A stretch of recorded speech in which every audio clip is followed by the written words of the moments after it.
기도드렸습니다. 하나님의 말씀을 보겠습니다. 하나님의 말씀은 빌립보서 2장 1절에서 11절 말씀입니다. 빌립보서 2장 1절에서 11절 말씀입니다.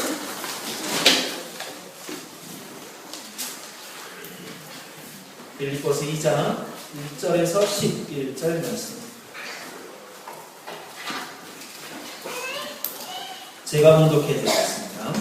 그러므로 그리스도 안에 무슨 권면이나 사랑의 무슨 위로나 성령의 무슨 교제나 긍휼이나 자비가 있거든 마음을 같이하여 같은 사랑을 가지고 뜻을 하며 한 마음을 품어 아무 일에든지 다툼이나 허용으로 하지 말고 오직 겸손한 마음으로 각각 자기보다 남을 낮게 여기고 각각 자기 일을 돌볼 뿐더러 또한 각각 다른 사람들의 일을 돌아보아 나의 기쁨을 충만하게 하라.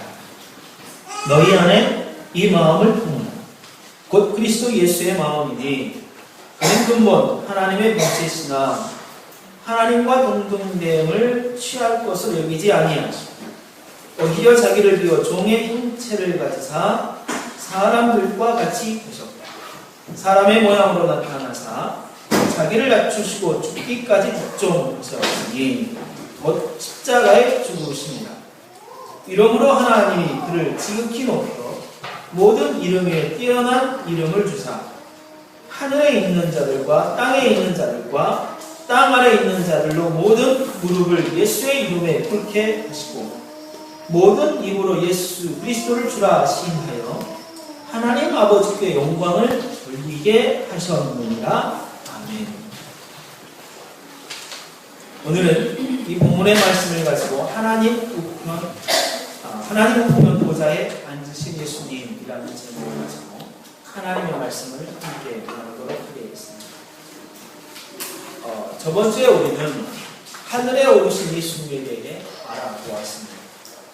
하늘로 승천하신 예수님을 믿는다라고 했을 때에는 우리가 예수님을 믿으면 하나님이 계시는 하늘로 반드시 간다는 사실을 예수님이 보여주심으로 우리도 동일하게 그곳으로 반드시 간다는 사실을 이야기하고 있습니다. 또한 우리가 가야 할 길이 분명하기 때문에 우리가 가야 하는 그 길을 분명하게 보고 간다면 그 길은 틀린 것이 아닙니다. 그 길이 조금은 손해보는 것 같고 그 길이 조금은 아쉬운 것 같고 그 길이 조금은 내가 다른 사람에게 인정을 받지 못하는 길이라 할지라도 그 길은 분명하게 맞는 길이라고 확신하며 가는 것이라고 했습니다. 또한 우리가 가야 할 길을 분명히 아는 것이 곧 인생의 목적을 분명하게 아는 것. 하나님께서 우리들에게 주신 인생의 목적을 분명하게 알고 가기 때문에 하나님이 우리들에게 하나님 나라의 백성으로 살아가게 하시는 목적을 가지고 삶을 살아가는 길이기 때문에 그거는 성도로서 삶을 살아가는 가장 힘이 있는 것이다 라고 그렇게 말씀을 드렸습니다. 그러나 우리가 이러한 사실에서 한 가지 경계해야 할 것이 있다고 했는데 그것은 바로 내가 꼭 이렇게 된다면 다시 하면서 내가 가야 할 길이 분명하고 내가 살아가야 하는 길들이 이렇게 분명한데 그러면 굳이 내가 어떻게 살든 상관이 없지 않느냐. 내가 이렇게 살든 저렇게 살든 상관없는 이 길이기에 그냥 살아가면 되지 않을까라는 운명론적인 삶을 살아가는 것을 경계해야 한다라고 말씀을 드렸습니다. 이런 운명론적인 삶이 좀 더 나가면 회의론자가 되어집니다. 좀 더 나아가면 영세주의자가 되어집니다. 영세주의자가 되어져서 좀 더 나아가면 극단적인 자살이나 극단적인 행동으로 이러한 모습이 비결되어지게 되어집니다. 지금 현대를 살아가는 사람들 가운데에도 이런 사람들이 있습니다. 다시 말해서 하나님께서 우리를 구원시켜줬기 때문에 더 이상 우리가 할 것이 없다라고 운명론적인 삶을 살아가는 사람들이 있습니다. 그리고 그들도 매일 모여서 그리고 매주일 모여서 정말 대규모 집회를 하기도 하고 매 주일 모여서 그들이 하나님에게 예배하고 나아가는 사람들이 있습니다. 우리는 그러한 사람들을 구원파라고 부르고 있습니다. 구원파들이 그러한 삶을 살아가고 있습니다. 예수님을 믿고 난 이후에 시작해서 우리가 이 구원파들의 주장은 우리가 예수님을 믿으면 시작해서 우리가 예수님으로 인하여 구원을 받았다라는 그때를 정확하게 알면 다시는 우리는 회개할 필요가 없다라고 그렇게 가르쳤죠. 물론 회개할 필요가 없다라고 가르쳤기 때문에 그 사람이 한번 회개하여 구원을 얻은 이 사람이 다시 하나님에게 회개를 한다면 이 사람은 구원이 없는 것이다. 구원이 없어지는 것이다. 라고 이렇게 이야기합니다. 그들은 예수 십자가의 희생이 과거, 현재, 미래의 모든 죄까지 다 용서를 해 주었기 때문에 우리가 또다시 회개할 필요가 있겠냐? 그럴 필요가 없다라고 이야기합니다. 거기서 이 사람들은 그래서 결국 이들에게서 찾아보기 힘든 것은 뭐냐면 도덕적인 삶. 마태복음 5장 16절에 하나님을 믿는 사람, 너희는 세상의 빛과 소금인 너희들이 세상에서 어떻게 삶을 살아가야 하냐면 너희의 착한 행실을 세상 사람들이 보게 하여서 세상 사람들로 하여금 너희들의 착한 행실을 보게 하여서 세상 사람들로 하여금 하나님 아버지께 영광을 돌리게 하라 라는 이 말씀을 이 구원파들은 살아갈 수가 없습니다. 이 사람들은 지금 현재의 삶을 살아갈 때, 세상에서 삶을 살아갈 때 하나님을 믿지 않는 세상 사람들과 별반 다를 바 없는 비도덕적인 삶을 아무런 가리킴 없이 행하고 삶을 살아가고 있습니다. 이들에게 내가 이것을 하나, 내가 좀 더 도덕적이나 도덕적이지 않거나 이것은 이미 하나님에게 다 용서를 받았기 때문에 아무런 상관이 없는 일이 되어져 버리는 것입니다. 또한 이들은 죄사함의 비밀이라는 대중집회 그 강의를 세미나를 통하여서 죄사함과 거듭남의 비밀을 깨달으라고 이야기를 합니다. 이 말을 약간 비꼬아보면 이렇습니다. 그래서 죄사함의 비밀, 거듭남에 대한 비밀을 깨달음으로 무엇을 얻으라? 구원을 받으라 라는 거예요. 결국 이들의 구원은 믿음으로 구원을 얻는 것이 아니라 죄사함, 거듭남의 비밀을 깨달음으로 구원을 얻는 것입니다. 이건 제가 이들의 말을 약간 비꼬아서 이야기한 것입니다. 이들의 심각한 이단적인 문제는 성경에 분명히 있는 그대로를 이야기하고 있는 것입니다. 우리가 회개하라 천국이 가까웠느니라. 이 말씀은 예수 그리스도의 오심 그리고 예수 그리스도가 메시아라는 사실을 알고 너희들이 회개함으로 구원을 받으라. 그 회개함으로 구원을 받는 것은 다시 한번 계속 반복해서 내가 회개해서 구원을 받고 또 회개해서 구원을 받고 또 회개해서 구원을 받으라는 이야기가 아닙니다. 단회적인 사건. 한번 하나님이 우리들에게 믿음을 주셔서 우리가 회개함으로 말미암아 구원을 받았다면 다시는 구원을 받는 회개는 할 필요가 없는 것입니다. 맞습니다.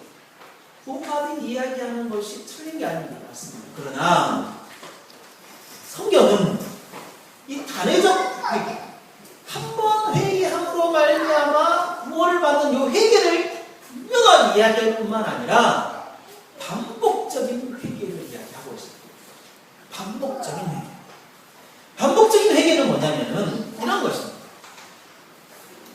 유대인과 세리가 성전 앞에서 기도할 때 바리새인은 하늘을 향하여 한 점 부끄러움 없이 기도하고 있고 세리는 가슴을 치면서 주여 저를 불쌍히 여기소서 라고 하고 있는 그 장면을 예수님이 보면서 세리의 기도를 칭찬했습니다. 이 대목에서는 예수님이 세리가 구원을 받았다라고 하신 대목이 아니라 세리의 끊임없는 반복된 그의 모습을 회개하는 모습을 보고 칭찬하신 것입니다. 또한 예수님은 이렇게 가르치십니다. 우리에게 기도를 가르치실 때에 우리가 우리의 죄를 사하여 준 것 같이 우리 죄를 사하여 주옵시고 라고 합니다. 우리가 우리의 죄를 사하여 준 것과 같이 우리 죄를 사하여 주옵시고. 이 말은요, 너희들이 회개하여 구원을 받으라는 말이 아니에요. 이 주기도문을 가르친 것은 그 대상이 이미 구원을 받은 제자들을 향하여 가르치고 있는 것입니다. 그러므로 제자들이 범할 수 있는 죄를 뭐하라? 회개하고 고백하고 용서함을 받으라는 거예요. 그래서 누가복음 17장 3절과 4절에서 이렇게 예수님은 이야기합니다. 여기서 또한 형제가 죄를 범하거든 경계하고 회개하거든 용서하라. 하루에 7번이라도 내게 죄를 얻고 7번 회개하면 7번이라도 용서해줘라. 누구에게 이야기하고 있어요? 형제. 피를 나는 형제가 아니라요, 예수 그리스도로 말미암아 한 식구가 된 성도들을 향한 형제, 그 형제가 죄를 범하거든 경계해. 나도 그 죄를 짓지 아니하도록 경계해. 그러나 그가 그 죄를 지었음으로 말미암아 회개를 하면 7번이라도 회개하면 또 7번이라도 회개하면 용서해줘라 라는 거예요. 반복 우리가 예수 그리스도를 믿고 나의 모든 죄를 회개함으로 구원을 받았지만 우리가 이 세상의 삶을 살아가면서 예수 그리스도를 만나면 만날수록 말씀을 접하면 접할수록 하나님께 더 가까이 가면 가까이 갈수록 자꾸만 생각나는 게 뭐냐면 죄. 내가 하나님 앞에 지은 죄가 자꾸만 생각나는 것이 성공. 그럴 때 우리들이 다 용서받았습니다. 뭐 하나님께 뭐 부끄러움이 없고 얘기할 필요는 없습니다. 라고 이렇게 하는 것은 절대 아니에요. 그럴 때마다 그 죄가 드러날 때마다 제가 정말 이런 사람이었군요. 정말 제가 이렇게 더럽고 추악한 사람이었군요. 용서하십시오. 정말 하나님 다시는 이러하지 않겠습니다 라고 고백하는 것이 성도예요. 이게 하나님을 믿고 난 예수 그리스도를 믿는 사람들이 이 땅에서 살아가면서 얻어내야 하는 성숙함, 믿음의 성숙함, 예수 그리스도를 장성한 분량에까지 닮아가는 거예요. 성경이 우리들에게 요구합니다. 그것이 우리는 분명하게 확신 있게 말할 수 있습니다. 예수님을 믿음으로 구원을 받았고 예수님께서 가신 하늘로 우리가 지금 가고 있다는 사실. 그런데 이 길은 정말 우리가 가기 힘든 길이면서 때로는 넘어지고 때로는 정말 이 길이 왜 우리들에게 주어졌을까 하는 정말 이 어렵게 우리들에게 다가오는 길들이라는 것입니다. 그래서 가끔은 이런 생각을 할 수가 있습니다. 아니, 우리를 믿게 하시고 낙원을 허락하셨는데 그냥 빨리 우리를 죽게 해서 낙원으로 빨리 데려가 버리지. 살기 힘든 이 세상에서 왜 이렇게 고생하며 살아가게 합니까?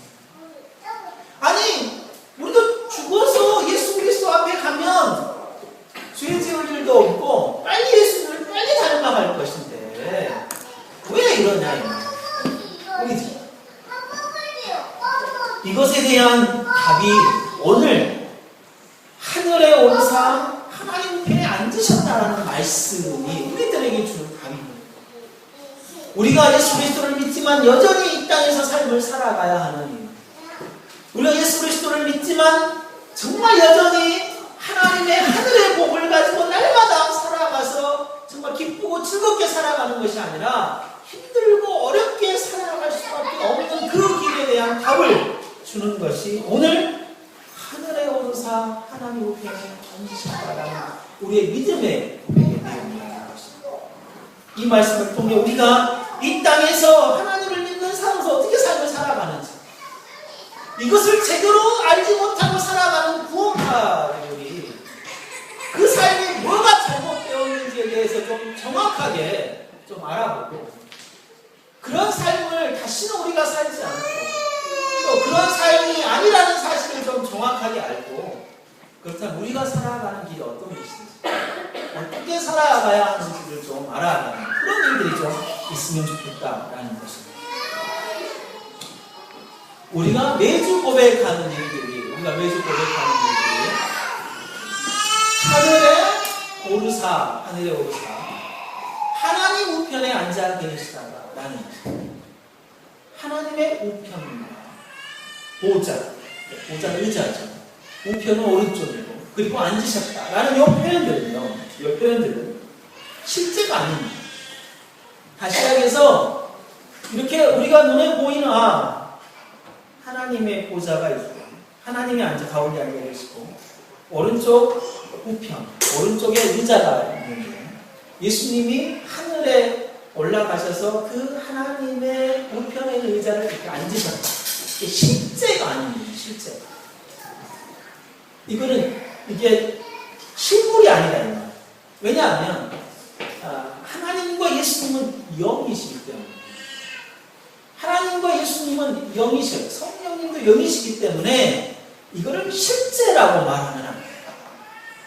이것을 성경은 뭐라고 이야기를 하냐면 신입 동형론적 표현입니다.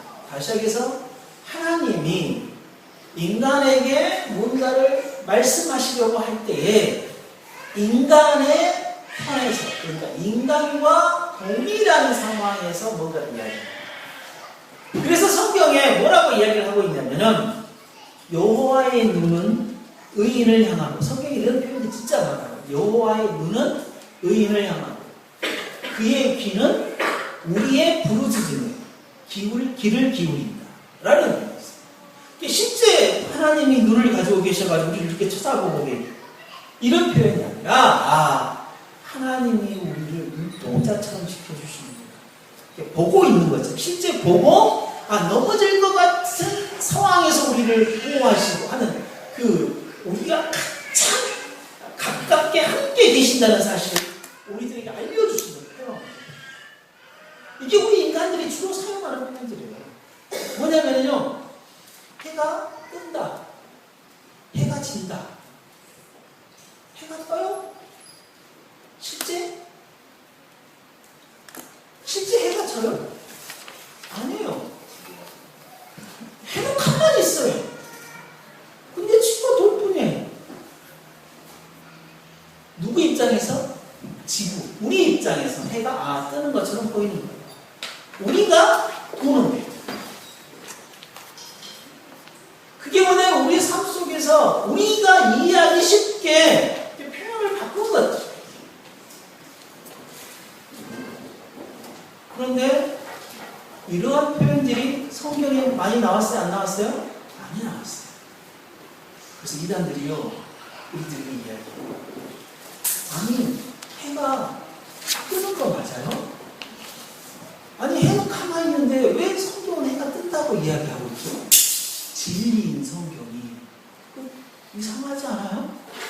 혹시 이게 왜 그런지 좀 알아보고 싶은 생각은 없으세요? 제가 아는 곳이 있는데 가서 한번 배워보지 않아요? 대학생이 저에게 그렇게 이야기했어요. 대학생. 이단들은요, 성경의 이러한 표현들을요, 여러 가져와가지고요, 우리들에게 뭐냐면 호기심을 던져요. 뭔가를 자극해요. 적그리스도의 미혹은 순간적이면서 우리의 판단을 확 틀어나와요.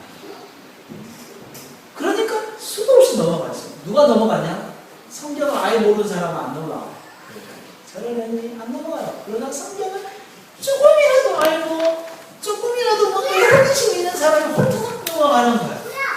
목회이 정말 일반 성도로서 대체적으로 다른 사람보다는 성경을 좀 많이 안다고 하신 분이 며느리가 신천지에 빠져버렸대요. 그러니까 이제 난리 난 거예요. 이분들이. 그래서 어떻게 하냐. 그래서 시어머니가 도대체 왜 그러냐. 며느리를 어머니 제발 와서 한 번만 들어보세요. 그리고 아니다 싶으면 정말 제가 나왔고 한 달간 와서 들어보세요. 한 달간 가서 들어봤습니다. 이 시어머니가 홀딱하게 빠져가서 시어머니하고 며느리가 거기에 푹 빠졌습니다. 이 장인이 시아버지가 난리가 났습니다. 이게 도대체 무슨 일이냐. 큰 교회 장로님인데 성경도 날마다 이렇게 시간만 나면 읽고 공부하시고 막 하시고 하시는데 이게 뭔 일이냐. 내가 가서 파헤쳐야 되겠다 하는데 온 가족이 다. 성경은요, 하나님께서 우리들에게 이해하기 쉽도록 우리 입장에서 쓰신 성경입니다. 근데 그거를 뒤집어서 하나님 입장에서 이야기를 해버리면 말이 하나도 안 맞아요.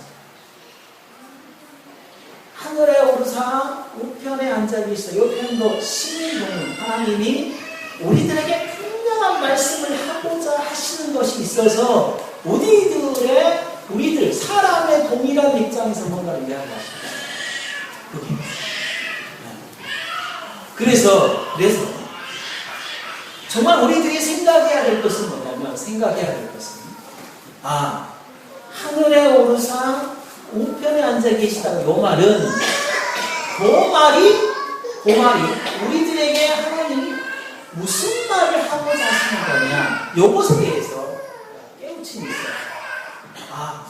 그 말 자체가 우리들에게 주는 의미가 있겠구나 라는 거죠. 우리가 잘 아는 것처럼요, 하나님의 우편, 보좌, 그것에 대해서 한번 생각해 보십시오. 그것에 대해서. 그러면 무엇이죠? 우리가 딱 생각나는 게 뭐예요? 왕. 그리고 오르편이라고 하는 것은 왕의 아들, 그러니까 후계자가 앉는 자리. 그리고 그 후계자가 왕의 통치를 계승받아서 다스리는 것. 이 개념이 생각나지 않습니까? 그래서 그 똑같은 거예요. 그래서 여호와의 손이라고 했을 때, 표현했을 때는 능력, 힘, 여호와의 눈동자는 지켜보시고 보호하시고 돌보십니다. 그러잖아요. 그런 표현들.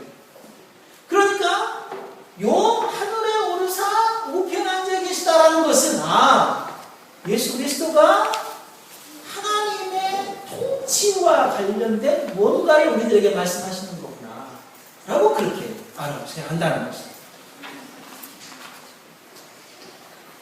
그래서 이 하늘에 오르사 우편에 앉아 계시다라는 이 말은 예수님의 통치 사역과 연관입니다.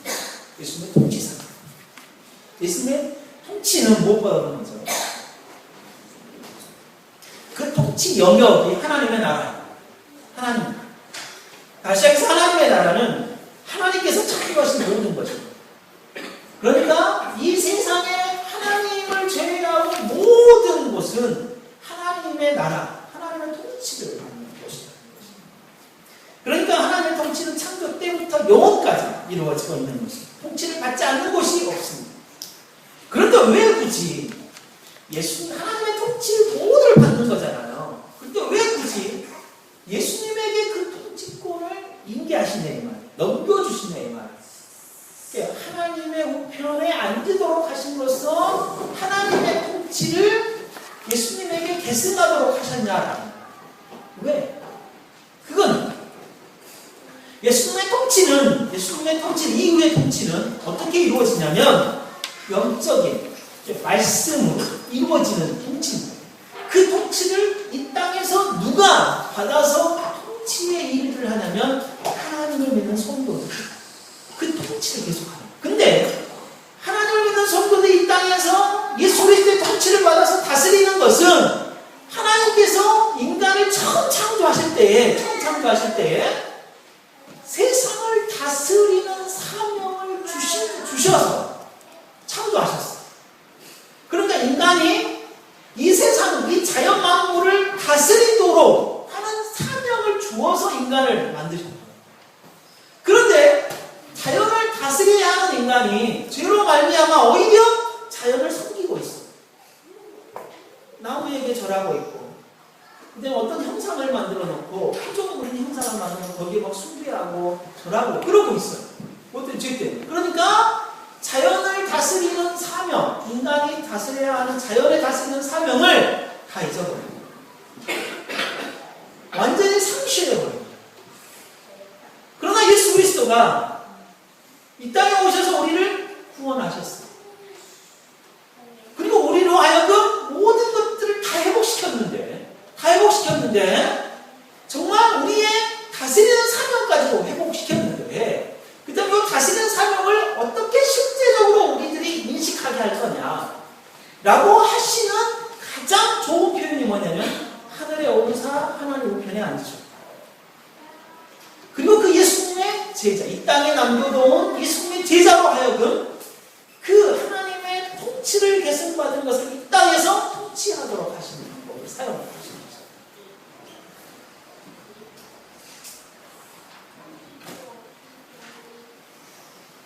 그러므로 우리는 예수 그리스도의 통치라는 이 통치를 우리가 넘겨받아서 이 땅에서 세상을 다스리는 사명자로서 우리 자신이 지금 태어났구나.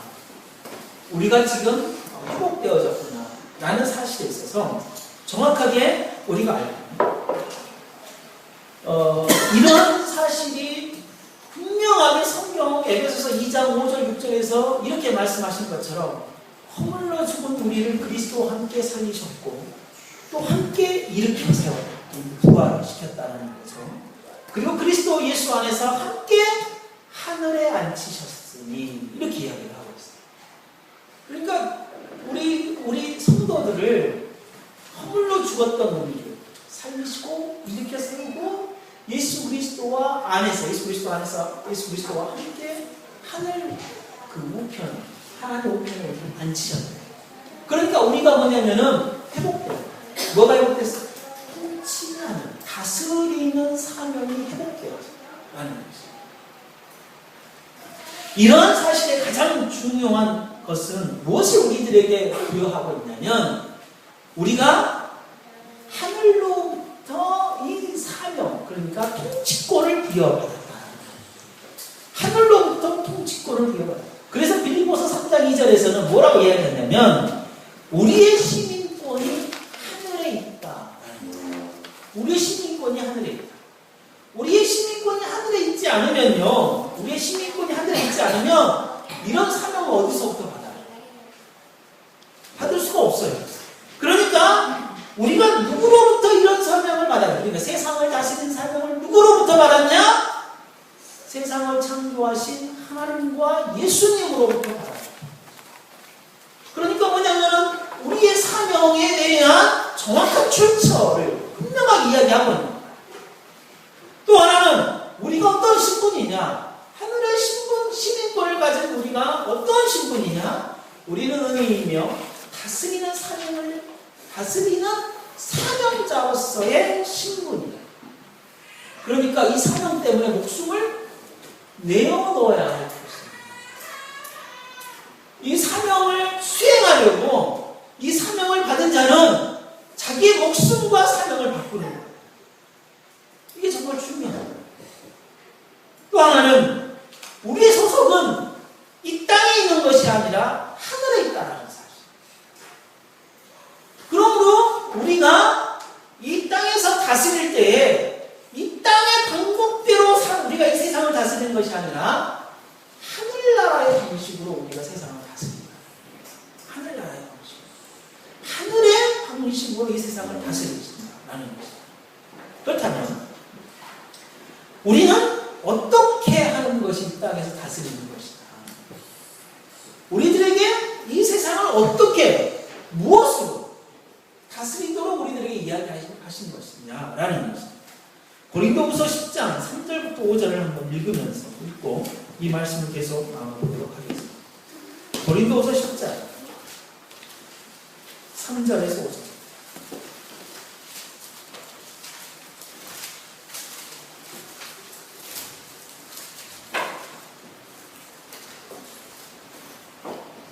같이 한번 읽겠습니다. 시작. 우리가 육신으로 행하나 육신에 따라 싸우지 아니하니 우리의 싸우는 무기는 육신에 속한 것이 아니요 오직 어떤 견고한 짐도 무너뜨리는 하나님의 능력이다. 모든 이론을 무너뜨리며 하나님 아는 것을 계속하여 높아진 것을 다 무너뜨리고 모든 생각을 사로잡아 그리스도에게 복종하게 하니. 우리의 싸움이, 여기서 우리가 이 땅에서 살아가면서 싸워야 할 싸움을 분명하게 이야기하고 있습니다. 일단 이 싸움은 하나님의 통치, 예수님의 통치, 우리가 세상을 다스리는 방식과 방법에 대해서 이야기를 하고 있습니다. 가장 먼저는 뭐냐면은 우리는 영적인 싸움을 한다는 것입니다. 눈에 보이지 않는 싸움을 하는 거예요. 예, 눈에 보이는 싸움은 우리가 진짜 칼을 들고 여기 하나님 믿어합니다 하고 막 그렇게 하는 싸움. 저 이슬람을 향하여 전쟁을 선포하고 이러한 눈에 보이는 싸움 말고 눈에 보이지 않는 영적인 싸움. 영적 싸움이라고 해서 우리가 또 오해할 것은 성령, 이렇게 신령한 방법을 가지고 막 기도만, 그리고 뭔가를 향하여 어떤 신령한 어떤 방식만을 가지고 뭐 싸우는 그걸로 생각해서는 이것도 싸움의 하나의 방식과 형식이에요. 그러나 그게 전부가 다예요. 근데 우리가 여기서 놓치지 말아야 할 것은 싸워야 하는 목표예요. 방식에 대한 목표. 그 싸움에 대한 방식에 대한 목표는 뭐냐면 육체대로 싸우지 않는다. 그러니까 육신에 따라 싸우지 않는 것이 우리의 싸움의 방식이다. 육신에 따라 싸우지 않는 것은요, 이 사람이 꼭 예수님을 믿고 낙원에 가야 되는데 라는 어떠한 그러니까 그 말에 대해서 전도할 때 전도의 대상자를 향하여서 당신이 정말 이 땅에서 정말 힘들고 어렵게 이게 아니라 예수님 믿고 정말 천국 가야 되는데 정말 낙원 가야 되는데 정말 안타깝다. 요 마음만 있으면 안 돼. 이 육신에 대한 어떤 싸움, 육신이 아닌 영적인 어떤 싸움, 요 마음만 있어서는 안 돼. 왜냐하면 저 사람이 정말 예수님을 믿고 천당 가는 것도 정말 중요하고 또 그리스도 너무나 좋은 것 같고 더불어서 세상을 떠나서 하나님의 방식을 취하여서 삶을 살아감으로 하늘의 신령한 복을 좀 누리면서 살아가야 되는 거예요. 그것까지 연구해 둬야 돼요. 그게 안타까워. 거기까지 안타까워. 예수를 믿고 천국에 못 가는 것, 천당에 못 가는 것인가, 거기까지 안타까운 것도 너무나 중요한 일이지만, 너무나 감사한 마음이지만은, 그 마음을 또 훨씬 뛰어넘어서, 저렇게 살면은, 세상의 방식으로 저렇게 살아가면은, 정말 하늘의 신령한 복을 절대 받을 수 없을 것입니다. 정말 예수님을 믿고 당연히 천당도 가고, 정말 하나님의 방식대로 좀 삶을 살아가서, 이 땅에서 좀 하늘의 평안함을 누리면서 삶을 살아가는 거죠. 좀 요 마음까지 같이 좀 있어요. 그러면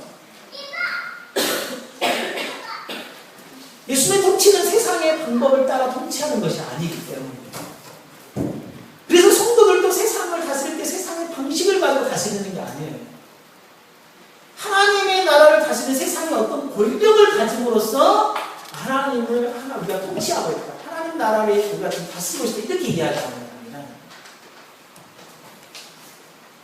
그리스도인들이 세상의 권력을 잡아야만이 정말 우리가 세상을 다스릴 수 있다라고 하는 것은 어리석은 생각이라는 것입니다. 어떤 자리에 있든지 없든지 정말 하나님이 우리들에게 있게 하시는 그 자리에서 하나님의 말씀과 예수 그리스도의 말씀과 하나님이 살아가셨던 예수님이 이 땅에서 살아가셨던 방식대로 삶을 살아가는 것, 그것이 중요하다. 그것이 영적 전쟁이다. 정말 세상에 이런 성도가 있어야 돼요. 정말 힘들고 어렵지만 세상의 방법이 아닌 하나님의 방법을 가지고 사는 사람들이 좀 있어야 돼요. 저도 좀 이런 사람이 되고 싶었어요. 세상 속에서 힘들고 어렵지만 좀 세상 속에서 하나님의 방법대로 살아야 된다라고 하면서 좀 그런 생각들을 좀 하고 있었지만 우연찮게 하나님이 목회로 부르셔서 제 마음이 거기에 또 감동이 되어지고 이 목회 현장으로 돌아왔지만 그래서 이제는 실제적으로 내가 삶 속에서 그런 삶들을 막 부단하게 노력하며 삶을 살아가기보다는 성도들에게 이런 삶을 살아가도록 공면하고 깨우치고 정말 힘이 되는 말씀을 제공하고 그런 방법 원리를 제공하는 사역들을 지금 분석하고 있지만 저도 이 자리를 떠나서 언젠가는 그 현장으로 반드시 돌아갈 거예요. 그래서 좀 돌아가서 좀 이러한 삶들을 좀 살아가는 모습들을 좀 보여줘야 할 것이 분명하게 있고 또 그게 제 안에 하나의 큰 소망 그리고 소원이라는 것입니다. 예수님의 통치는 이런 것처럼 하나님의 나라의 전반적인 영역 그리고 통치는 영적인 것이어서 하나님의 방식과 방법대로 이 세상을 다스려야 한다는 사실을 우리들에게 분명하게 이야기하고 있습니다. 또한 하나님의 통치는 무엇을 다스리시냐 구체적으로 생각을 다스린다라고 이야기하고 있습니다. 생각을 다스린다. 우리의 싸우는 무기는 육신에 속한 것이 아니죠. 그러니까 어떤 권력을 취하거나 우리가 실제 무기를 들고 싸우거나 어떠한 우리가 큰 집단, 힘을 만들어서 이 세상을 향하여 어떤 막 소리를 내고 하는 그런 방식이 아니라는 거예요. 그런데 우리가 싸워야 할 대상은 이 대상과 싸워야 할 대상은 뭐냐면 생각입니다. 그래서 오직 견고한 진도 무너뜨리는 하나님의 능력, 그 능력, 하나님의 능력은 하나님의 말씀이에요. 그리고 정말 에베소서에 나오는 전신갑주에서 유일한 무기가 성령의 검, 곧 하나님의 말씀이라기 때문에 우리가 써야 할 유일한 하나님의 능력은 말씀입니다. 예수 그리스도가 살아가셨던 삶의 방식입니다. 그런데 우리가 무너뜨려야 할 것, 우리가 대적해서 싸워야 할 것은 뭐냐면 견고한 진. 그리고 모든 이론, 그리고 하나님 아는 것을 대적하여 높아진 것들, 그리고 모든 생각. 이 모든 것들이 전부 다 어디에서 나오는 생각에서 나와요. 그래서 모든 생각을 바로잡아 그리스도에게 복종시켜야 하는 생각이 우리가 싸워야 할 대상입니다. 이 생각은 이 사람 하나님을 믿지 않는 사람들이 살아가는 삶의 방식에 있어서의 생각은 뭐예요? 세상 사람이 만들어 놓은 삶의 방식. 그렇지 않겠어요? 삶의 방식.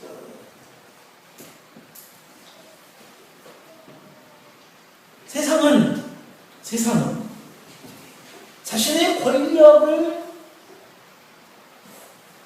쟁취하기 위해서, 때로는 자신의 권력을 유지하기 위해서 뭐요? 절묘한 타이밍에 뭔가를 터뜨립니다. 세상의 권력이 그거예요. 그러니까 세상의 방식은 정말 그 사람들을 포용하고 품어내는 것이 아니라 자신의 권력을 철저하게 유지하는 방식으로 나아가요. 우리는 안 그럴 것 같아요. 우리들도 이미 내 권력과 내 어떤 그동안 쌓아놓은 모든 것들을 지키기 위해서 하나님의 방식과 하나님의 방법으로 이것을 지키는 것이 아니라 세상의 방법을 적절하게 이용하고 끄집어드는 그런 방법을 사용하는 것이 이게 현실입니다. 저는 목회를 하면서 이런 모습이 안 보일까요? 제 모습으로 보여요. 내가 싸워야 할 이론, 내가 싸워야 할 견고한 진인, 하나님에게 온전히 나아가지 못하는 것들이 실제 이렇게 싸우는 사람들이 있어요. 정말 이 세상에는 정말 있습니다. 이게 힘들지만 부단하게 싸우는 사람도 있습니다. 자영업 하는 사람들은 좀 더 쉬울 겁니다. 좀 더 쉽다는 이야기는 자기가 결정하기 때문에. 자기가 결정하기 때문에. 그러나 직장 생활하는 사람들은 훨씬 더 어렵죠. 왜? 자기가 결정하지 못해요. 그러나 자기의 역할과 건강 안에서 부담이도 그렇게 할 수 있도록 노력해 가는 것이 우리가 싸워야 할 거예요. 직장 생활을 하면 세상의 방식은 뭐였습니까? 정말 다양한 어떤 방식을 가지고, 그러니까 이중자문도 써야 되고 거짓말도 해야 되고 조금 다른 것도 좀 끌어와야 되고 적당하게 거짓말도 할 줄 알아야 되고 하는 모든 방법, 그건 하나님의 방법이 아니죠. 하나님이 싸워야 할 것들이 아닙니다. 하나님을 대적하여 높아지려는 모든 것. 그렇다고 이것을 단번에 다 할 수는 볼 수가 없습니다. 그러면은요 이미 예수님이 오셔버렸어요. 왜냐하면 모든 세상이 천사와 같아요. 그럴 수가 없는. 이거는 내 인생에 있어서 100이라면 정말 하나부터 하나씩 더디게 또 더디게 해놔. 오늘 찬송가 541장 손양호 목사님이 쓰신 작사 작곡하신 곡이에요. 541장. 그거를 이렇게 제가 페이스북에서 그 찬양을 소개받고 나 모르는 곡인데 하면서 이제 들어보기 시작을 하고, 그러니까 이제 우리 본품이어서 근데 어렵더라고요. 근데 내용 가사 하나하나가 굉장히 뭐냐면 우리나라의 그 투박한 그리고 촌스러운 그 가사 내용들 안에, 그럼에도 불구하고 뭐냐면은 느낌이 와요. 왜? 느낌은 아니까. 우리가 우리가 살아가는 방식의 것이잖아요.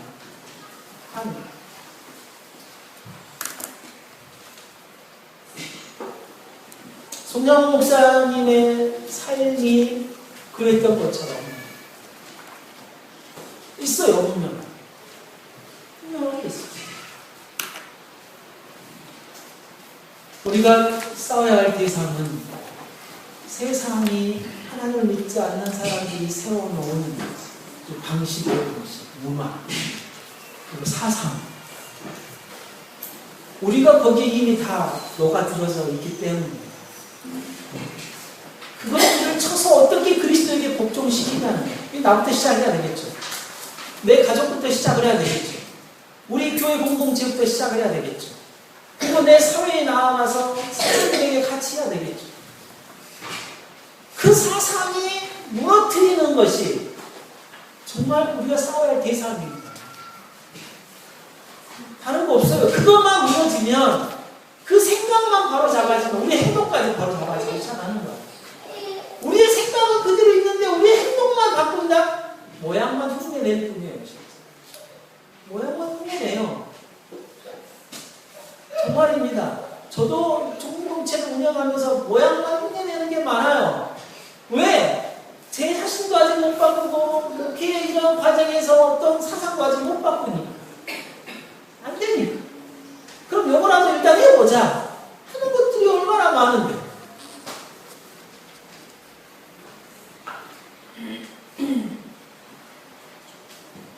그래서 이런 싸움은 혼자 하는 게 아니에요. 이런 싸움은 공동체가 하는 거죠. 모든 생각을 사로잡아 그리스도에게 복종하게 하는 것. 내가 혼자 어떻게 하는 거야?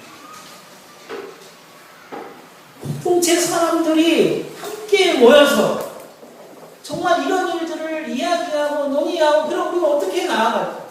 이렇게 하니까 이럴 때는 힘들더라. 이럴 때는 당신은 어떻게 했냐? 그럼 나는 그럼 이렇게 해봐야 돼. 이렇게 해봤더니 좀 되더라. 이렇게 해봤더니 더 힘들고 어렵더라. 그러냐? 그럼 내가 함께 기도할게. 지금 말이야. 서로 격려하고 서로 하나님하고 이런 것들을 가지고 좀 해보는 것들이 공동체. 이 공동체가 영적 전쟁과 싸움과 다스림에 뭐냐면 전초기지. 베이스. 정말 힘들게 세상에 나가 싸우고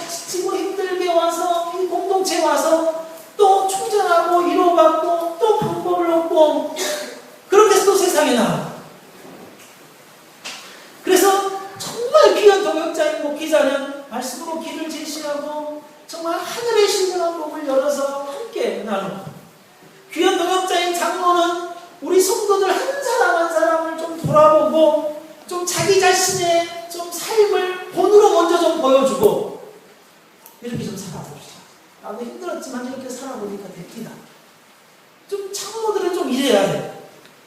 귀한 동역자 우리 집사들은 그래야 되는 거예요. 서로 위로가 되어주고 서로 좀 어깨가 되어줘서 좀 힘들지만 함께 갈 수 있는 귀한 분들이 되어서요. 귀한 동역자로서 성도들은 처절한 싸움의 현장 속에서 서로 연락하고 서로 좀 만나서 함께, 나는 옆편 아파트에 사니까 이거죠, 이런 이야기 하지 말고 좀 그때는 좀 그때만 하고 좀 이렇게 좀 재미있게 좀 내 삶을 살아갔던, 내가 요 아이를 이렇게 키워봤더니, 하나님의 말씀을 이렇게 키워봤더니 좀 아이가 이렇게 반응하더라. 좀 당신은 어떠냐? 내 직장 생활은 이러한데 난 이렇게 힘든다. 요 힘듦을 어떻게 채워갈까? 좀 이렇게 좀 서로 삶의 현장에서, 치열한 삶의 현장에서 서로 지켜주고, 좀 맞아서 쓰러지면 좀 부축해주고, 이 귀한 동역자인 성도들이 되어져요. 귀한 동역자인 공동체는 안식처가 되어주고, 재충전을 좀 해주고, 좀 모판이 좀 되고, 우리가 가야 할 하늘의 귀한 모형이 좀 되어져서, 좀 여기 오면 위로가 되고, 안심이 되고, 좀 하늘의 신령한 복을 좀 받아서 평안을 좀 누리고, 귀한 동역자인 가족은 함께 이 길을 가르치고 있다는 동질감을 좀 주는 그런 공동체가 되어야 하지 않을까, 라는 좀 생각들을 해요. 하늘의 오사 하나님 우편에 앉으셨다고 고백하는 것은 예수님께서 이 땅을 다스리는 통치자라는 사실과, 그 통치자가 우리들에게 그 통치를 이 땅에 위임하셔서 우리에게 그 다스리는 사명을 다시 회복시켜서 우리로 하여금 이 땅에서 정말 다스리는 삶을 살아가도록 하게 하신 것이다. 그래서 우리로 하여금 영적 전쟁을 좀 하는, 하나님의 말씀과 하나님의 예수 그리스도가 가르치셨던 말씀과 예수 그리스도가 사셨던 방식을 가지고 좀 전쟁에 임하도록 하게. 우리가 싸워야 할 대상이 다른 거에서 있지 않고 세상 사람들이 세워놓은 이론들, 삶의 방식들, 교육의 방식들, 경제의 방식들, 정치의 방식들을 좀 떠나서 좀 하나님의 방식대로 좀 우리가 세상과 좀 싸우는 일들이 있어요. 그래서 우리 귀한 공동체를 통하여서 이런 것들을 실현해 나가도록 하고, 이러한 모든 것들을 가능하게 한 것이 우리가 하늘의 시민권을, 우리의 시민권이 하늘에 있다는 사실, 나는 이 땅의 시민권이 아니라 하늘의 시민권이라는 사실을 분명하게 알고, 그렇구나, 내가 이렇게 다스리는 사명은 하늘로부터 위험하다. 내가 이렇게 사명자로서 사는 것은 하늘이 나를 지명하여서 나에게 부여된 직분이고, 나는 이 땅의 백성이 아닌 하늘 백성으로서, 하늘 백성으로서의 삶을 살아가는 삶을 살아가고, 그러한 어떤 삶들을 살아가는 거예요.